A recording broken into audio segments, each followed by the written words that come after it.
Welcome back to the Coach's Hour, and you're here with myself, Hym, and my co-host, Jewade Graham. So every coach talks about doing and hitting 10K months. You see it in the ads. You see your business mentors talk about it. I help coaches hit consistent 10K months. But here's the question that no one really asks. Are you actually ready for it? And everyone loves the idea of making 10K months, but most coaches don't really have an idea of what it looks like behind the scenes. So today we're breaking down what 10K months really entails. So let's start about the 10K fantasy, man. Like what is it with 10K? Why is it 10? Why is it not 7? I want to start with a question, and you don't know the answer to it, I don't think, unless you're the big boss of business mentors. Like, where does 10K even come from? Is it just like, why is that the mythical number that everyone... It was, what was it? Was it 6 figures before, right? It's 10K 6 figures? 1, 2, 3, 4. No, it's only 5. 10 times 12? What's 120 at 6? But you can get like 9 times 12 is still 6 figures. Yeah. So I don't know where it comes from. It's just nice, isn't it? It's a nice round number. I suppose, but then when you consider the implications of it, it's like my first go-to is like tax. So a 10K month is like straight away you're 10K isn't 10K, is it? No, it's straight away it's not. Like, so straight away it's half or 40%. And it's even before 10K. But it's like, when we actually think of it, you're probably better off earning 7K financially for the taxman purposes, earning 7, 8K than you are 10. That's what no one talks about. It's like 10K is actually a stupid number. It's silly. It needs to be below the threshold or a little bit above. Yeah, that's because when 7K is awesome, right? Because it's just on the threshold. You don't have to start paying VAT. And VAT is the thing, right? Is all of a sudden everything changes once you pay VAT. So we're working out the numbers, right? So to make 10K, right? Or let's say 10K, you got like 20% VAT on top of that, right? So then let's say if you're charging £200 a month for your coaching, right? All of a sudden now, to make the same amount of money, once you hit VAT, you either need to start charging your client like the extra, which is £40, right? For that 20%. So you need to either start charging $240 to make the same money that you were making before. And you've now raised your prices, so your selling is going to be a lot harder. Like, imagine fucking selling $240 a month versus 200, right? And you get nothing in return other than tell your clients, hey, do you know what? I'm going to have to increase the prices. Yeah. You've got, straight away, you've increased your prices, but you've got nothing in return. Not just increased by a little bit. Hang on. Like £40 is quite a bit. You've got your business mentor Stripe receipts. Oh, yeah. You can always flex those on your date. How much do you earn? My business mentor tells me I've got 10K months, which is good.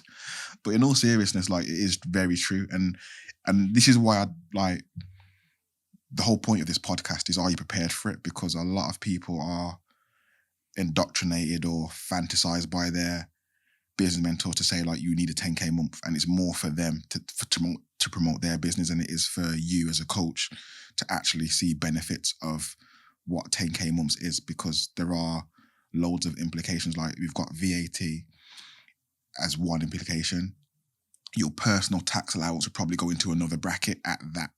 It might do a little bit before then as well, but that's one other thing to consider. And if you're getting taxed at like 40%, VAT, accountancy fees for more... for doing the VAT for as doing well. the VAT, and like, unless you do it yourself, which is then time. And if you're earning 10K months, how much time do you have? There's like a whole host of things to consider outside of 10K months. And I think, would I prefer 10K months over 7? It sounds stupid, but no. Yeah, unless I go to 15, yeah, I'd rather 7. It's like, and it sounds so you've got a small man mentality, bro. No, it sounds so, that's what I mean. But as I say, it sounds counterproductive or counterintuitive. But I just believe it's really at 7 or 15. Yeah, it's like, it has to be. Yeah, it's below it mad. Or well above it. And I think a lot of coaches aren't considering, and again, like, it's something that's not really taught. And if you've got a business mentor, they'll tell you to go for 10K. And don't get me wrong, 10K is fine if you've got a plan of, like, you can stay at 10K for a little while as well. But for me, you have to have a plan of action to go past it. Like, if you don't, then stay at 7 until you like work out that you just do some numbers, until you work out the numbers. Okay, I'm going to stay at 10K for this long projected. Then I'm going to climb to 12, 13, 15. Then I'm going to pause here because I'm actually, it offsets the VAT that I pay. It offsets the extra tax. It offsets maybe a staff member that needs to do the back end for me. I think those are the things that you need to consider. And it's a hell of a lot of work, like 10K months, if you're on your own. And it's more work. Yeah. Like, it actually is substantially more work for no money for that increase. Like, you're going to have, you all of a sudden now you might be able to do your own tax returns on 7K, right? All of a sudden you're going to have to pay for an accountant, or your accountant's going to have to double the amount of shit that they have to do. You just start thinking of all the VAT, everything, like, and then you're getting dinged like every 3-4 months for the VAT return. And you're like, swear I just paid you money. And then if you're on VAT for like a bit longer as well, you have to do this thing where you pay it in advance, right? Mate, I swear one year I paid like £30,000, man, on this advance thing. I was like, why am I getting taxed on stuff that I haven't even earned yet? Do you know what I mean? I haven't even earned this money. Why are you making me pay in advance? I still don't really get it. But and this is my accountant kind of explained to me, so I just do what she says. I say, disclaimer: this is not financial advice. Please do get an accountant. don't go and just like earn less and not pay anything, or earn more and not pay anything.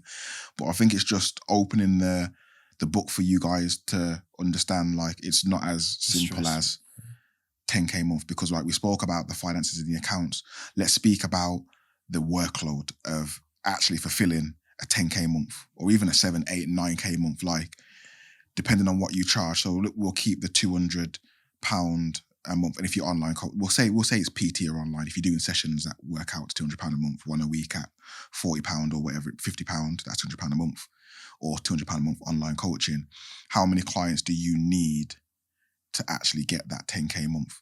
And then how long does it take to fulfill that workload? And how much work you actually, if you're a single person. And then if you're not, again, you have to start paying staff members, which then takes away from your top line or bottom line, whichever one it is. It's like there are so many things to consider outside of that number.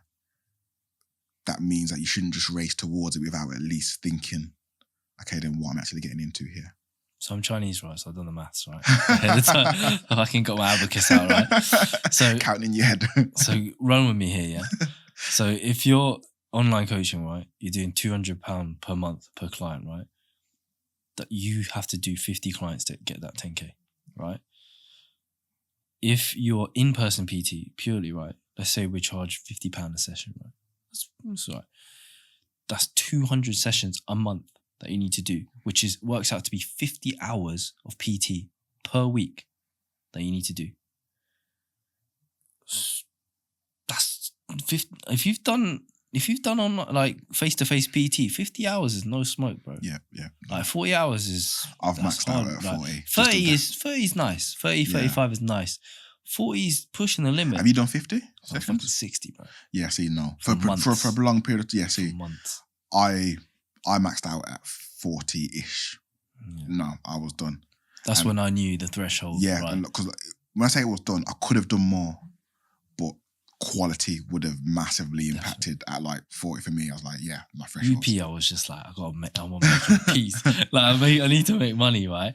Living abroad, and I think younger, I was just chasing, the world and it's clout as well. Like, to be like, I'm doing bare hours, right, in a week.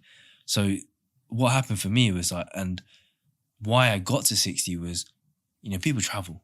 So then clients go away, and then I'm thinking, shit, man, it's Christmas and like people left, and I've gone from 40 hours to 25. But I don't want to live on I can't live on 25 hours. Well, I can, but I can't live comfortably on 24 hours. So it's like, okay, so I need to make up for the fact that people leave.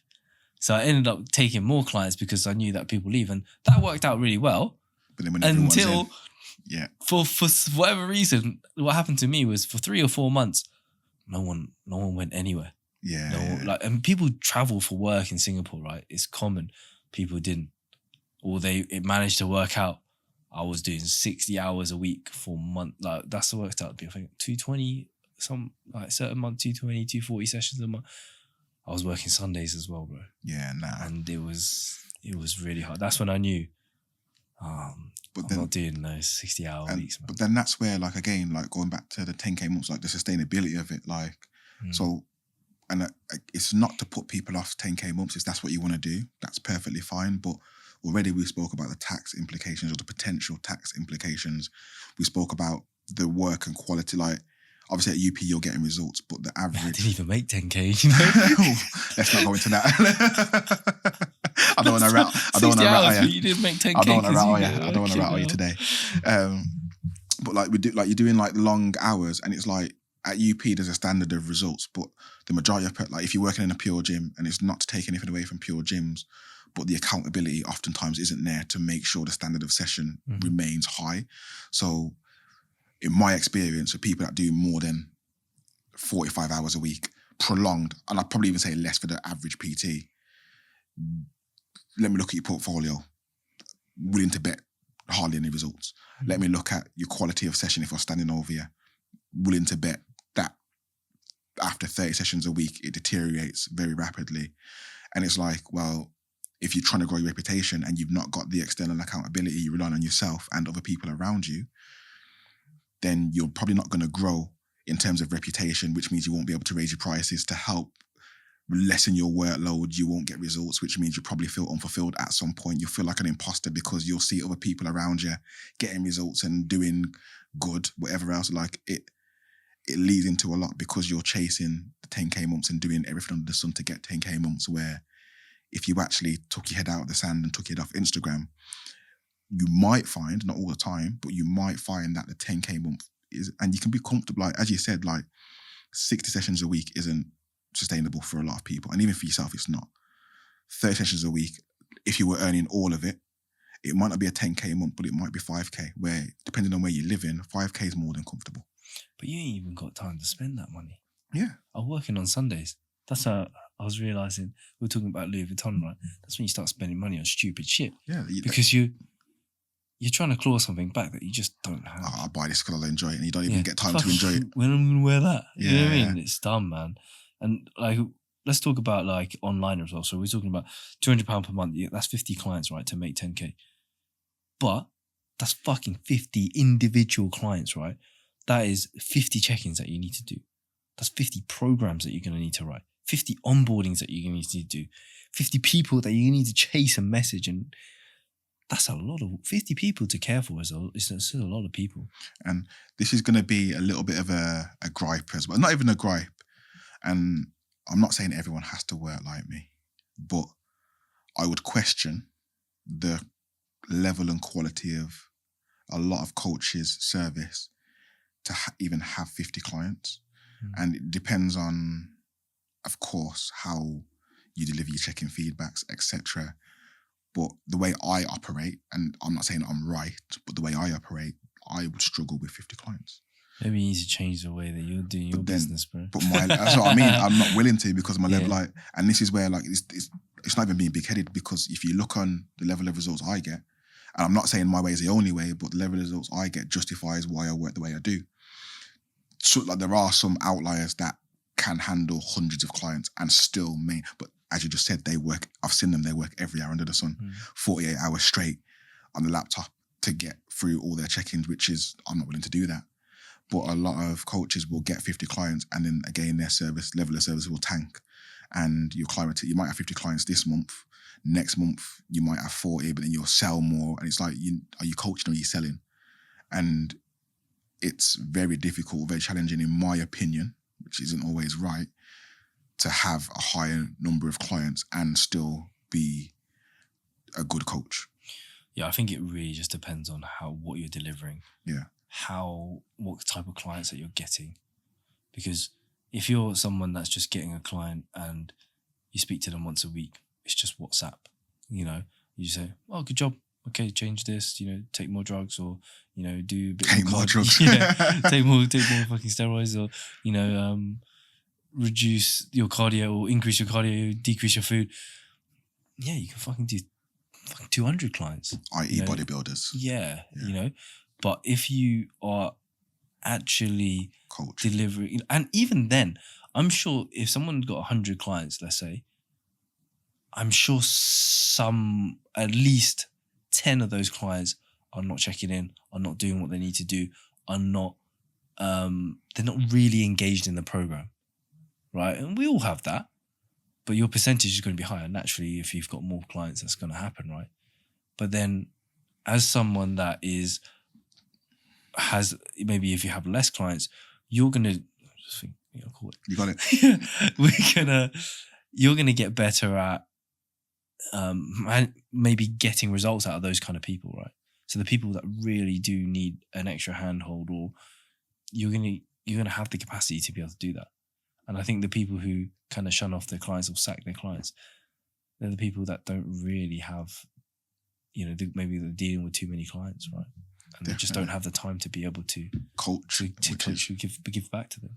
Yeah, definitely. And I think, so again, like, that's another pitfall. And it sounds like we're going to have to put some positives on this as well, because it sounds like we're telling people not to do 10K months and not to chase 10K months, and it's obviously not the case. But just being real. Yeah, I was going to say, because it's good to see the other side of the coin, because at least from what I see everywhere else, is you should be chasing a 10K month. And if you're not, you're a failure kind of thing. Whereas 7K is pretty sweet. Yeah, that's what I mean. Listen, we're gonna have to coin this one. 7K months. I think we should start a business mentorship. 7K month. No VAT. No 7K. Yeah, the no VAT gang. But in all seriousness, what are the positives then of? So we 10K. say, I'm struggling to say 10K. So we'll say earning. We'll say 10K plus. We'll give the plus as well. I think the positive is that you're always, like, when you're in that position, you never take your foot off the ball, because you know that you always need more clients. You always need to be like, well, I got to keep going. But like, if you set your level to be like, I'm going to hit 7K, once you hit that 7K, it might be really easy for you to maintain. You kind of chill. Maybe you feel a little bit unfulfilled. You could say, to be like, I'm working with X amount of clients. It's the same old shit. And maybe 10K is like, I get more clients, more people, more transformations, more photo shoots. Maybe that brings you a lot of satisfaction, right? So a question for you then. You don't have to give like numbers either, just general questions, but like, are you chasing a financial goal at the moment? And then I'll leave it at that for now. Are you chasing a financial goal at the moment? Are you working towards something? Are you happy and content with where you are now? I say yes. Like, I'm still Chinese at the end of the day. Yeah, you know what I mean? So making money is like I think it's one of the things that's instilled with a lot of people growing up. It's like, as much as people say money doesn't buy happiness, I think to a degree it kind of does, the people that always say money doesn't, they're fucking good. Obviously they got money, right? You know what I mean? Like, people who don't have money, they also tell that to that person, right? That's fucking broke. Money don't buy you happiness. Yeah, well, I'm fucking sad as fuck here. So cardboard box. You know what I mean? So I do think that, money it helps a lot, right, with things. So then, because the reason why I asked that question, and it's like kind of like not loaded, but so like we spoke about 10K months, for example, or 10K plus months, and it requiring a lot more workload, 100 plus clients, maybe. Like, if you're financially driven, then there's going to be like a threshold for yourself and your capacity. Have you ever thought about hiring any staff members or getting someone in? And then if so, what would your first hire, for lack of a better term, be? And who would it be? Have you thought about it? Yeah, so there was actually a point where I was like, okay, I'm going to hire someone. But I kind of went against it. And the main thing was really what was the logistics? How was that going to work? So what staff member was it? Like, what kind of staff member? It was basically a success coach as such, right? Or someone that would help me maybe either take on some clients, and I was thinking, what's the logistics of that? How's that going to work? And me being me, like, thinking of, what if this person leaves? Then I'm fucked. Or what if this person takes these clients? Or, what if this person isn't working? it's another job to look after someone. Mm. Like we think it's easy to say just hire a member of staff, but you think that member of staff's going to be perfect? You know, the thing that all business owners want to do is they want to fucking save money. They want to hire and not pay someone that much money, but you want loads out of them, right? And who the fuck do you think you're going to hire? You're obviously going to hire someone that is a little bit underqualified. Or ambitious, Yeah. which will underqualified won't get the job done, and ambitious will leave you at some point. Exactly. So if you're getting somebody like that, then it's going to be really tough, right? Or if they're underqualified, you're going to have to fucking put in the effort to coach them to get them to where they want to be, right? And if you're maxed out in terms of your clients, how the fuck are you going to do that? Where are you going to find the time? You're going to have to put in even more time and effort to teach this person to look over their work. You're doing double the work, because not only do you need to do your work, but you've got to make sure this person's doing the right work with his. And it's much easier to sometimes for you to just go, I'm just going to do the fucking work in the first place because I know that it's definitely right, rather than go over and check. Checking is the worst thing. Yeah. Fucking hate it. And cause like the reason why I asked you that question is because like, not now, I've thought about it in the past, and like I asked you like when I said what type of staff, what type of staff would it be? And it's interesting you said the answer that you did, and I think it's the answer that a lot of coaches would have given as well, and it's the answer that I would have given at one point. But now my answer is a little bit different, and for the reason that you said, like trusting someone, will they be good enough? Will they take clients? Will I have to spend time training them? And like my first hire now would be someone backroom, i.e. like VA, admin person, secretary, like doing the stuff that, because I actually still love coaching and you do as well. Yeah. So like rather than give someone the job that I love doing, i.e. coaching, handling clients, I'll give someone a job that I don't like doing. Counting. Yeah, that's what I mean. Like handling invoices, client, like email, responding to emails, exactly, making like, because all the stuff we do, like yes, like checking a payment only takes a couple of seconds, but if you've got 100 clients, fucking hate that. It takes like ages, right? Responding to an email, like an inquiry, you can get someone to do that, where you can just free up your time so you can just coach, and that's low skilled enough job. Don't have to pay the world to get it, and it frees you up to do maybe even 10, 15 more clients, which is another great way to increase your income without. And like, I asked you that question because like I'm not doing it now, but I'm thinking like my time will be limited at some point. Yours will be limited at some point. It's like, well, if you plan to grow, you can't do it by yourself. So like, when's the first hire? What's the first hire, and who is it? And a lot of times people get success coaches, and I think one of the difficulties with that is if people are working with your brand, it will take time for you to integrate a success coach because nobody knows them. If people work with you, they know Gym with Hym brand. They know you. They come for you, right? Yeah, exactly. So if you then sign up to someone and then you're like, oh yeah, you're working with Jimmy Bob. Who's Jimmy Bob? Oh, he's my success coach. You're like, well, I'm paying you £240 a month plus VAT. And then I'm going to go and work with Jimmy Bob, who I don't know from Adam, I've never spoke to. And is overweight like I am. Who is he to tell me what to do kind of thing? And it's... Yeah, and that's what I came to the conclusion of, was like, that's what happened to me, right? When I was on the business mentorship, I was like, never spoke to the guy who fucking ran the thing, got palmed off to this geezer who is basically me. What is he teaching me? Like, where the fuck is this come from? Do you know what I mean? So I was thinking, how's my clients going to react if I did the same thing back to them? Probably shouldn't do that. And that's kind of what kind of stopped me from doing that. Yeah. And again, like, it's all things that a lot of coaches don't really consider. So like all coaches will aim for a 10K a month. They'll get 1, 2, 3 staff members, or not even staff members, we'll say coaches. And it's like, they don't consider how that impacts their overall business, how it impacts the perception of their business. They just do it because they follow blindly advice that they hear or see on Instagram, or they hear or see off their business mentor. The switch is big, man, because you turn yourself from a personal brand to a fucking company, like a proper company. It's like people come for you, and now you have to change it to, hey, I gotta promote these guys as well because I need people to know them, and trust them, and it's a different ballgame. It's very interesting as well because, like, as you said, that it was kind of when I went to M10, I was a mentee before I worked there, And I went there initially through Mark, like very good at advertising at the time, very good at selling at the time.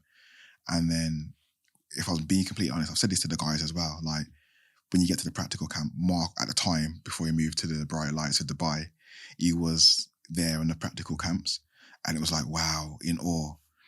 And then it was like, there were 4 people, I think it was 3 or 4, there was 4 people that took over the practical. So Mark was there, motivational speaking, but like actual running the practical camp was, there was 4 people that I'd never met before. And initially, my first thought was disappointment. I was like, I didn't pay for this. I paid for the main man. Where's he going? And it was like, my mentor was Ant, who should be on the podcast soon. No, sorry, I'm chatting shit. My mentor was Joe. Fucking hell. My mentor was Joe.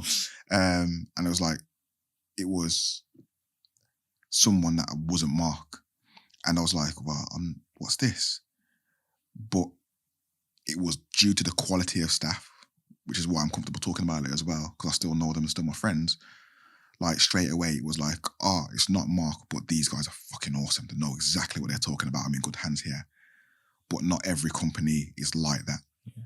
It's okay when you hire good, like Yes. big staff are good and it turns it around, right? Yeah. But if your guy is not up to scratch. Exactly. That moment for me was make or break. And it was make because like within half an hour you knew, okay, then these guys are the real deal. But initially that first was, I didn't pay for this. What's this? And sometimes if the people you've hired don't live up to that expectation, you've damaged your brand, which then means you'll probably have to fire the staff that you've just hired at some point because people are leaving the business. And it's happened to some big companies. I've seen like they've upsized. I've seen hierarchies of team members and CMO, CEO, whatever it is, head of staff, And then now it's just 4 people again. It was 15, 16, and now it's 4. You're wasting time as well because obviously you invest time to teach that person. Yeah. So now you're going to have to teach this new person. And that's why it's fucking really tough, man. Yeah. Getting a blend between hiring for longevity, like obviously you want to make money yourself as a business owner. And I'm saying this not from experience, but from what I've seen other people do as mistakes, we'll say. And like paying people what they're worth. Like it's a very... I think that's the biggest thing, right? If I look back and think of my like career, if people just paid you what, you're worth, but even just a bit more. I say this to loads of people that I've worked with, colleagues. People will be so much happier. People will stay. I wouldn't probably be here now. I'd still be working for a brand.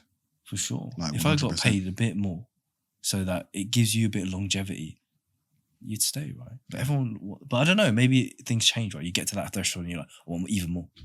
I want even more. But maybe, I don't know. I think so. Like for me, I am very ambitious, but like for when I went to M10, for example, when I got there, that was my forever home. I was like, I'm at the pinnacle of personal training. The team's absolutely amazing.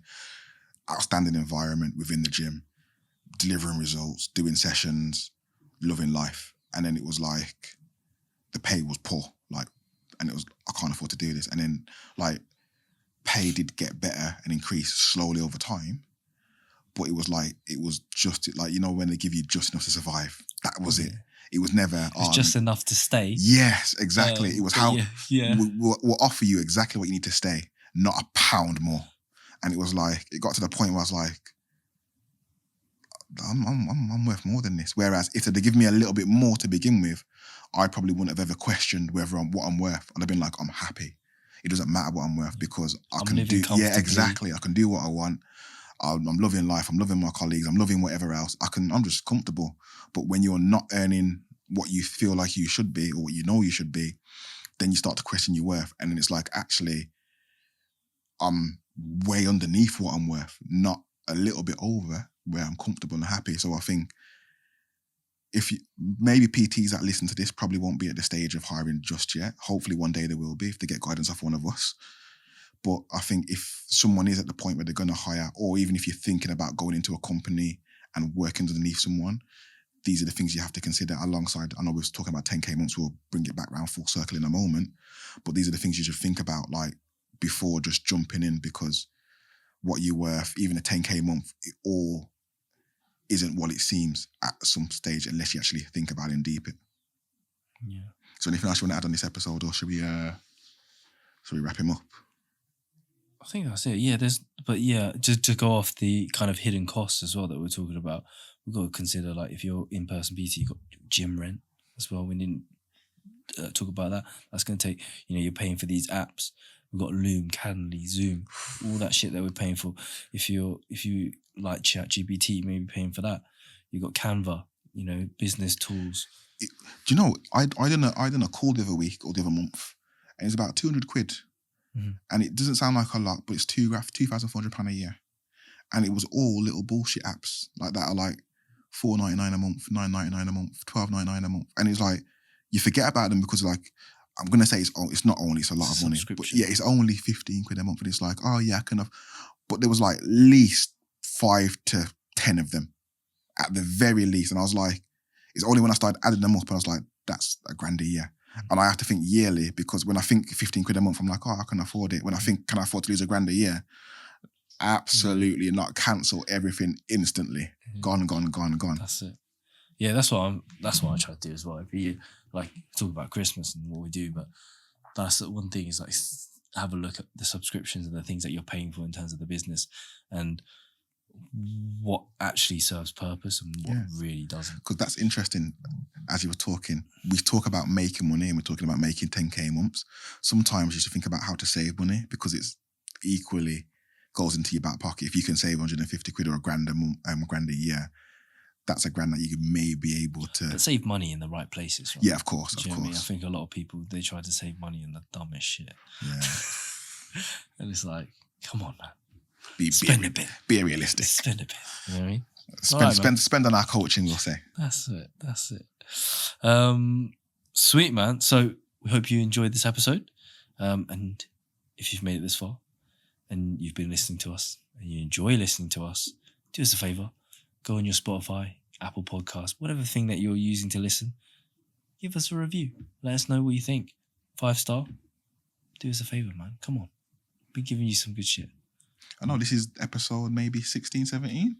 15. Depending on when this comes out. I think it's 15. 15 episodes in. If you're still with us after 15 episodes and you haven't given us a review, a 5-star review and a comment, ooh, is there any way we can track who watches this? Mate, this guy, remember the podcast episode, man? We should be able to track this shit, man. Start DMing people. He'll scrap you, bro. Right. All right. See you later, guys. Thank you. Cheers, man.